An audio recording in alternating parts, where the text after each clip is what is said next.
Nakakalungkot na balita kamatik, isang bus sa Thailand ang naaksidente. Halos 38 na estudyante ang namatay. Ang masaklap pa rito, puro pa mga paslit. Ang kwento kasi nito kamatik, may pupuntahan silang isang okasyon na talaga nga namang celebrate ng mga estudyante, mga paslit. Yung pupuntahan nila is more on kainan, kasiyahan, pero sa hindi inaasahang pangyayari. Habang umaandar ang bus sa may EDSA, pag sa Pilipinas kasi EDSA, ganun na rin yun EDSA, habang umaandar ang bus, nawalan ng preno yung bus at dire-diretso na sumalpok sa mismong poste. Ang masaklap pa rito, biglang lumihab yung bus kamatik. So ang nangyari, nasunog agad, sumabog. Diba? Bilhin nyo kamatik kung babalikan nyo yung mga videos ng bus sa Thailand yung accident, i-search nyo lang lalabas yun. Grabe yung sunog kamatik, halos nilamon ng apoy. Yung mga estudyante ron, mga maliliit na bata pa lang.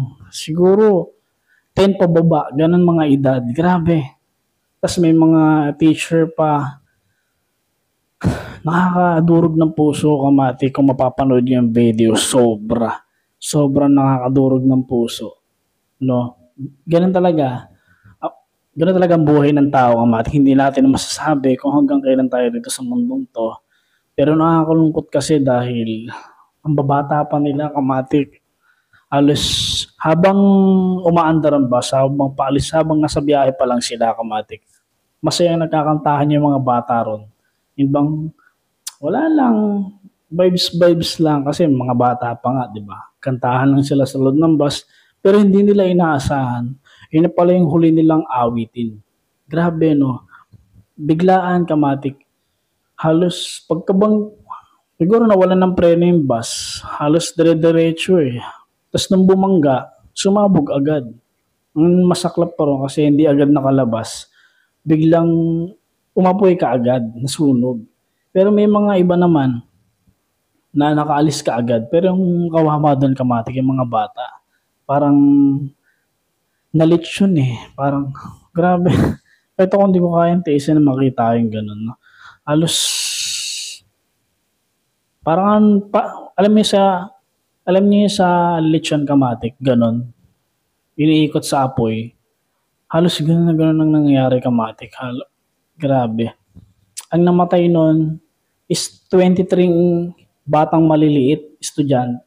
23 batang mga estudyante na 23 maliliit na paslit. Tapos may tatlo pang mga teacher o guro na kasama rin doon. Halos totally 38 eh. Ang totally ng totaling namatay is 38 eh. Pero kinukumpirma pa yung ibang katawan doon. Kasi ang laman doon ng bus kamatik is 38 person. So may mga batang maliliit doon. Tapos may mga guro din. Tapos may mga iba pang mga guro doon na nakaalis kaagad sa bus. Pero may mga ang pinaka-totaling namatay sa loob ng bus is 23. Tapos may tatlo pa nakasama. Kinukumpirma pa nila kung ilan pa yung nasa loob. So yung kamatik, no, rest in peace sa mga batang paslit. Magamang kayo na wala rito sa mundong to, pero sana masaya na sila dyan kung nasan man sila naroroon. Ganun talagang buhay, kailangan natin tanggapin kasi hindi natin alam kamatik eh. Diba? Alam naman natin ang buhay natin dito sa mundong to. Hiram lang. Lalo na ang buhay natin. Hindi natin masisisi yun dahil hindi man tagustuhan ng Diyos ang kamatayan ng isang tao. Pero kailangan natin tanggapin eh. 'Di ba? Kailangan natin tanggapin. Masakit man tanggapin pero kailangan eh. Pero yung kamatik, mga musmus pa sila, wala pa silang kamuang-muang sa mundo. Napakabata pa nila para mamatay ng ganong kaaga. Kasi biruin mo habang nasa biyahe sila ng bus, nagkakantahan lang sila, good vibes lang, parang walang masyadong iniisip. Pero hindi nila inaasahan, no? Yun na pala yung huli nilang awitin na magkakasama. So yun kamatik. So yun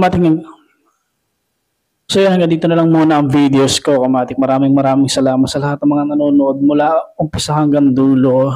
Sa lahat ng mga sumusuporta sa akin sa mga videos na ina-upload ko. Maraming salamat.